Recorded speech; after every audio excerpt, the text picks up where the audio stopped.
The property market were included in yesterday's budget. However, documents released to RTE News show that efforts were underway in April last year to revive the property sector here.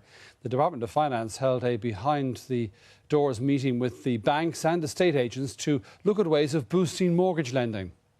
It is important that we increase the supply of suitable residential housing stock to prevent a new property bubble emerging.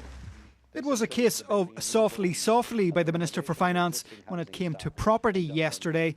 Measures like the extension of a tax waiver on investment properties, along with an increase in tax on savings, are being seen as things which might boost the market.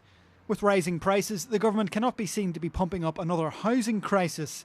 But the pressure on it to do more does exist, and it comes from several sources. The problems faced by policymakers are revealed in the minutes of a meeting held here at the Department of Finance last year. The department invited around the chief executives of the banks, along with estate agents and mortgage brokers, to discuss mortgage lending and the fact that very few people were buying homes. Bank of Ireland CEO Richie Boucher said there was a communications problem with the public and facts needed to be published on reasons to buy and reasons not to buy. AIB boss David Duffy said there was a need to change the rhetoric and emphasised that the issue was a shortage of stock.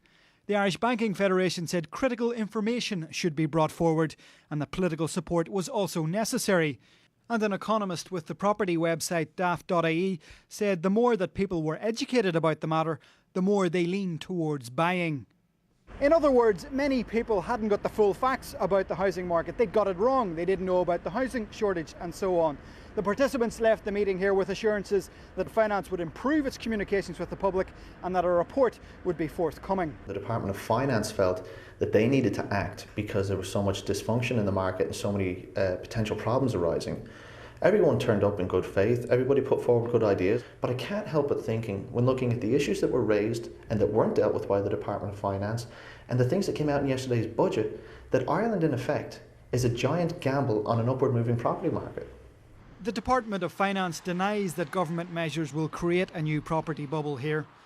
A timely reminder of what did go on during the boom years arrived in a report by the central bank today, however. It found that banks overstated people's incomes when handing out mortgages. A repeat of such practices could again prove costly. Paul Colgan, RTE News.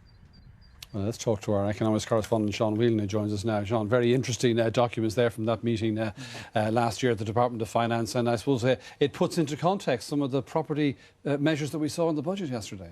It does. I mean, you had a meeting there with some of the vested interests in the property market, but of course the government itself is now a vested interest in the property market, both through its ownership of the banks, who rely on a rising property market to revalue their own books and the assets that are on their books to make them more valuable and ultimately hopefully sell the banks back off and get some of our taxpayers' money back out of the banking system, but also directly into the property market through NAMA, which is now possibly the biggest property owning vehicle in the entire world. So the government, yes, has a very direct interest in this. Also from the taxation point of view, if a property market gets going again, government makes money out of it, and also from the employment perspective, because you were hearing there about the shortage of stock, the shortage of housing in Dublin is driving up prices. Well, the obvious answer to that is build more houses, and that is, as you say, contained in some of the budget plans yesterday, 4,500 houses funded by NAMA and 500 social housing units as well. Right. Well, now one of the budget measures that was actually leaked to some fanfare was this bank levy. Let's go after the banks to try and plug the hole in the public finances. But it turns out today, from a closer reading of the budget documents, in fact, it's all going to go around in one big circle.